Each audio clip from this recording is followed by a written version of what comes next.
Di video saya sebelumnya, saya sudah mengatakan, jika misalkan Amerika Serikat itu nanti benar-benar ikut campur dalam konflik Iran dan Israel ini, maka salah satu tindakan yang berbahaya yang akan dilakukan oleh Iran, Iran akan menutup Selat Hormuz. Ya, selat di mana 20% perdagangan minyak dunia itu lewat di situ. Jadi tindakan dilakukan Iran ini membuat semua negara-negara itu panik, termasuk Indonesia sendiri.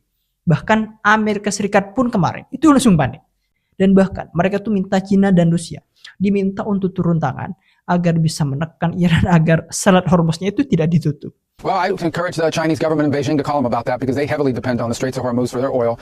If they do that, it'll be another terrible mistake. It's economic suicide for them if they do it. And we retain options to deal with that. But other countries should be looking at that as well. It would hurt other countries' economies a lot worse than ours. It would be, I think, a massive escalation that would merit a response, not just by us. Tapi tunggu dulu ya. Kenapa kok Amerika Serikat yang katanya superpower justru minta tolong kedua musuh besarnya?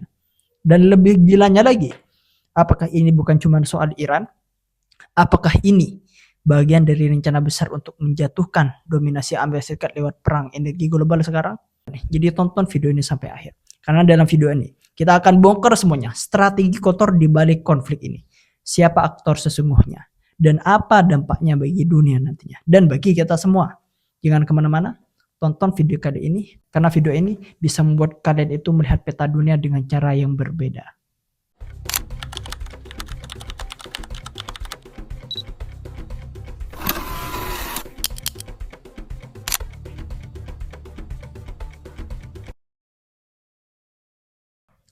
Oke, pertama gini, coba kita bayangin dulu.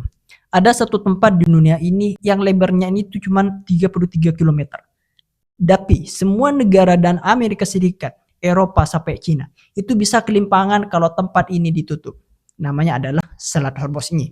Kecil, sempit, dan mungkin kalau dilihat di peta, orang awam itu bakal bilang, emang penting banget ya selat ini. Tapi yang kejalannya, ini jalur emas. Setiap hari sekitar 20% dari seluruh minyak dunia itu lewat di sini. Ya, dunia, seluruh dunia, bayangin. Baik Iran di utara, Uni Emirat Arab, dan Oman di sana. Dan di tengah-tengahnya, lalu lintas kapal tanker yang mengangkut jutaan barrel minyak dari Teluk Persia ke seluruh dunia. Ingat, ke seluruh dunia loh. Jadi bukan hanya cuma soal minyak, gas alam cair atau disebut dengan LNG. Ini juga ngacir lewat sini. Jadi negara seperti Qatar yang jadi raksasa ekspor LNG ini nggak bisa kirim barang kalau selat ini nanti ditutup. Singkatnya, kalau Selat Hormuz ini disumbat, dunia itu bakal kekurangan nafas. Dan nafas dunia saat ini masih pakai bensin dan gas alam. Nah, sekarang bayangkan Iran yang posisinya strategis banget karena mengapit selat itu lagi mempertimbangkan untuk menutupnya sekarang. Ini bukan sekedar ancaman militer saja, tapi ini seperti orang yang berdiri di depan pipa utama air minum dunia. Terus sambil bilang, jangan macam-macam sama gue. Makanya pertanyaannya, ini jadi makin menarik sekarang. Kalau benar-benar selat itu ditutup, siapa yang paling panik duluan? Apakah Amerika Serikat yang sering teriak soal kebebasan navigasi?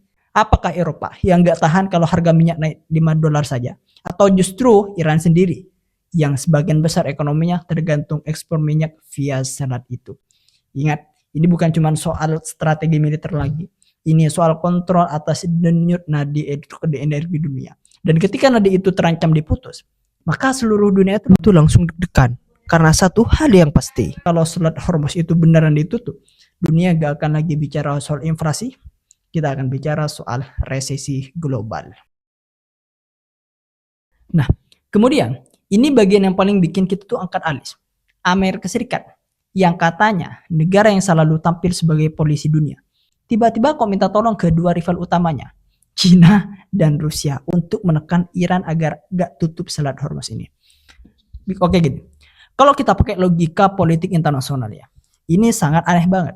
Biasanya Amerika Serikat lah yang menekan negara lain. Biasanya Amerika Serikat lah yang mengirim kapal induk dan sanksi. Tapi sekarang mereka justru merayu Beijing dan Moskow buat ikut campur dan menasehati Iran. Dan Amerika Serikat itu malah yang disanksi sekarang. Makanya pertanyaannya, ini tanda kelemahan atau justru manuver diplomatik super canggih sekarang? Ya mana kalau kita lihat dari sisi kelemahannya, kita bisa bilang gini. Amerika Serikat itu sebenarnya sadar kalau sampai Iran itu nutup Selat Hormuz, maka ekonomi global termasuk ekonomi Amerika Serikat pun itu bakal goyah nantinya. Dan karena mereka sendiri penyebab utama yang mulai eskalasi dengan nyerang fasilitas nuklir milik Iran, maka posisi mereka itu jadi agak kayak canggung. Gak bisa untuk menekan Iran sendiri. Maka satu-satunya jalan, ya minta tolong ke dua negara yang punya pengaruh ke Iran. Cina, pembeli minyak utama Iran, dan Rusia, sekutu militer dan diplomatik Iran. Di samping itu, ini bisa juga dilihat sebaliknya. Bisa jadi ini merupakan perang urat saraf level tinggi. Amerika Serikat sebenarnya lagi mencatur geopolitik sekarang. Dengan mendorong Cina dan Rusia untuk ikut campur bertanggung jawab, maka Amerika Serikat itu seolah-olah bilang, kalau kalian gak bisa redam Iran, berarti kalian bagian dari masalah. Nah itu bisa jadi jebakan diplomatik yang membuat Beijing dan Moskow itu kayak terpaksa lebih hati-hati mendukung Iran nantinya. Dan ingat, ini terjadi di tengah tensi global lain. Perang dagang Amerika Serikat Cina ini masih belum kelar. Perang Ukraina itu masih panas. Dan hubungan Amerika Serikat dengan Rusia ini masih dalam titik terendahnya sekarang. Jadi saat Washington itu ngajak dua lawan bebuyutannya ini buat duduk bareng urus Iran ini bukan cuma soal damai. Ini soal siapa lagi yang mampu mengendalikan krisis global. Siapa yang bisa bikin tekanan global diarahkan ke musuhnya. Dan siapa yang tetap tampil sebagai pemimpin di dunia. Ya, nanti akhir-akhirnya melakukan diplomasi. Ya, tapi diplomasi yang beracun itu.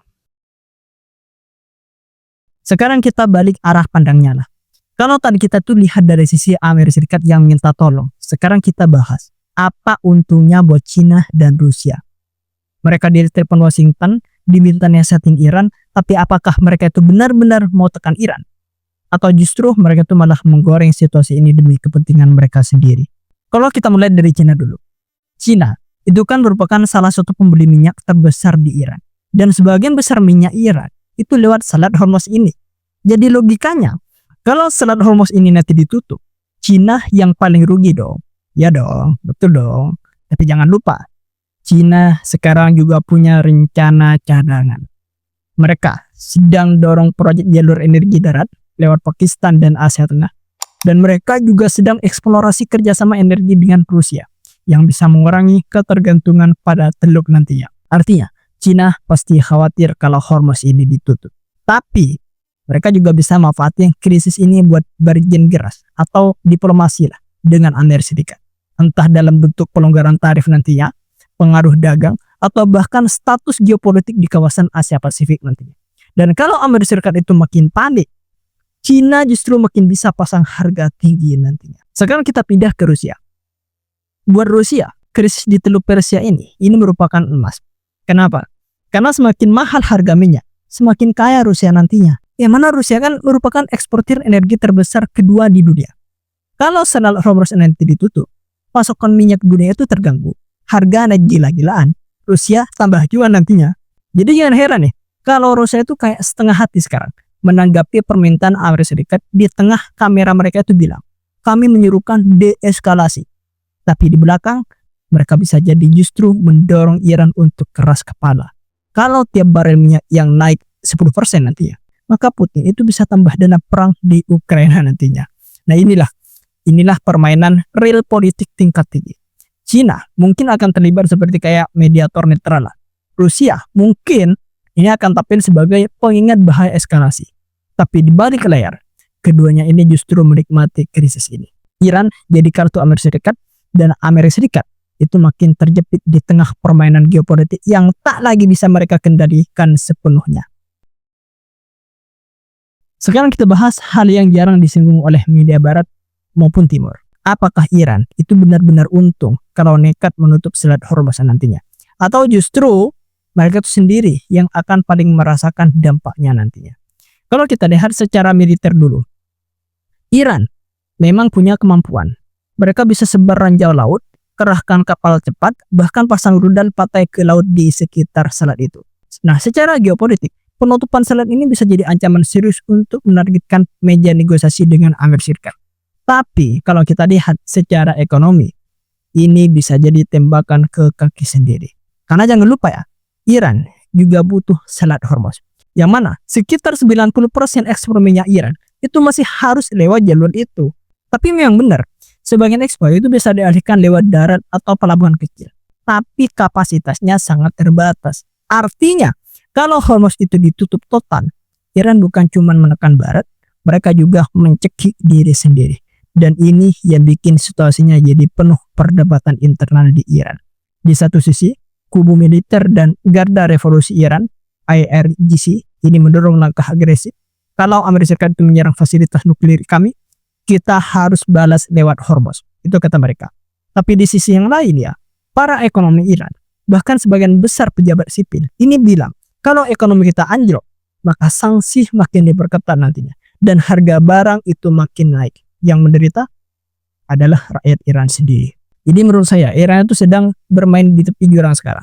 Kalau mereka itu terlalu lunak, mereka dianggap lemah oleh negara-negara lain. Tapi kalau mereka itu terlalu kelas, mereka bisa memicu isolasi ekonomi dan militer global yang bahkan lebih parah dari sanksi sebelumnya. Ini bukan soal berani atau tidak berani, ini soal batas antara kekuatan dan bunuh diri strategis. Dan sampai sekarang, yang terjadi ini adalah Iran terus mengancam atau menutup selat. Tapi belum benar-benar menutupnya ya. Untuk detik video ini dibuat, Iran masih belum benar-benar menutupnya. Kenapa? Karena mereka tahu sebenarnya, ini bukan cuma soal mengancam Barat, ini juga soal menyelamatkan diri mereka sendiri. Sekarang kita masuk ke level konspirasi. Tapi bukan konspirasi asal tebak ya, enggak. Ini berbasis pola, fakta, data, dan strategi yang sudah berulang sejak era Perang Dingin ini. Pertanyaan pertama gitu, apakah konflik antara Amerika Serikat dan Iran ini cuma dua arah? Atau sebenarnya ini bagian dari permainan catur global antara Amerika Serikat dan Tiongkok, dengan Iran sebagai bidak utamanya? Coba kita lihat polanya. Di satu sisi, Amerika Serikat itu sekarang sibuk mengatur kekuatan di Timur Tengah, mengintervensi Iran, menjaga Israel, dan memastikan minyak tetap mengalir. Di sisi yang lain, Tiongkok sekarang itu diam-diam memperketat cengkeraman ekonominya dan diplomatiknya di kawasan, termasuk dengan Iran, Arab Saudi, dan negara Teluk lainnya.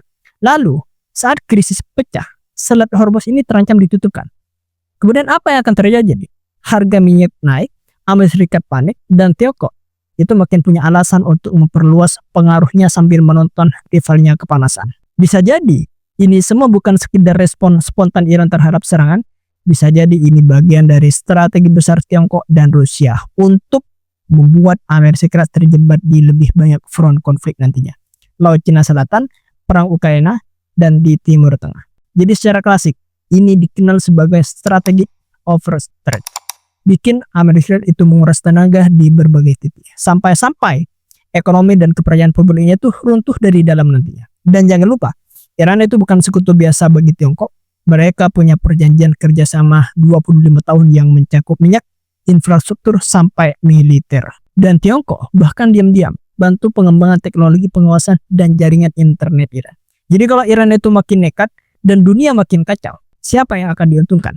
Bisa jadi bukan hanya Rusia yang untung karena harga minyak naik, tapi juga Tiongkok yang senang melihat dominasi dolar dan amanda Amerika Serikat itu mulai goyah. Dan itulah kenapa sebagian analis yakin ini bukan lagi soal Iran dan Amerika Serikat, ini tentang pergeseran tatanan dunia, tentang siapa yang mengendalikan jalur energi, dan siapa yang mendikte perdagangan, dan siapa yang akan jadi penguasa baru geopolitik global nantinya. Jadi itu menurut saya. Bagaimana menurut kalian mengenai ini semuanya? Tulis pendapat kalian di kolom komentar. Sampai jumpa, eksklusif.